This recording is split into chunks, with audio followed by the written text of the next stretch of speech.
একটা মঞ্চ, চারপাশে দর্শক, আলো আর সুরের অপেক্ষা। হঠাৎ ড্রামসের সামনে বসে পড়লেন এক তরুণী, মাথায় হিজাব, হাতে ড্রামস্টিক।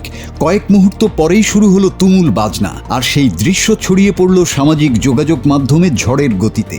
তিনি নাজিয়া সামান্থা। অনেকের কাছে বিষয়টা ছিল বিস্ময়ের, কারণ হিজাব পরা একজন তরুণীকে ড্রামস বাজাতে খুব একটা দেখা যায় না। কিন্তু নাজিয়ার গল্পটা শুধু ভাইরাল হওয়ার গল্প নয়, এটা নিজের পছন্দ আর বিশ্বাসকে একসঙ্গে ধারণ করার গল্প। সঙ্গীতের সঙ্গে তার পরিচয় আজকের নয়, ছোটবেলা থেকেই ঘরের ভেতর গিটার, ভায়োলিন আর ড্রামসের শব্দ শুনে বড় হয়েছেন তিনি।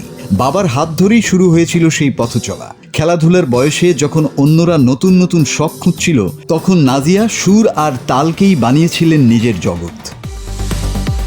তবে 2025 সালে হজ পালনের পর তার জীবনে আসে বড় পরিবর্তন।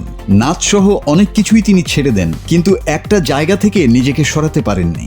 সেটা হলো ড্রামস, কারণ এই বাদ্যযন্ত্রের সঙ্গে তার সম্পর্কটা ছিল আবেগের, ভালোবাসার।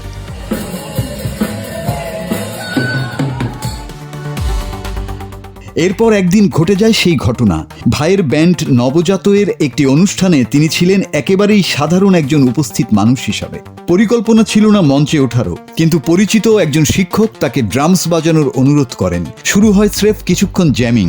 তারপর ব্যান্ড যখন গান ধরল, তিনি তাল মিলিয়ে বাজাতে শুরু করলেন।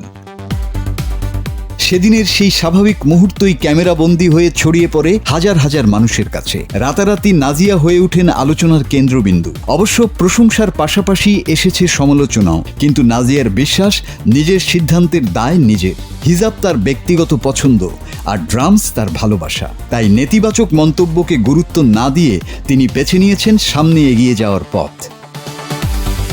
সমালোচনা এসেছে, কটূক্তিও থামেনি, কিন্তু যখন পাশে থাকে পরিবারের আস্থা আর নিজের বিশ্বাস, তখন বাইরের শব্দগুলো ধীরে ধীরে হারিয়ে যায়।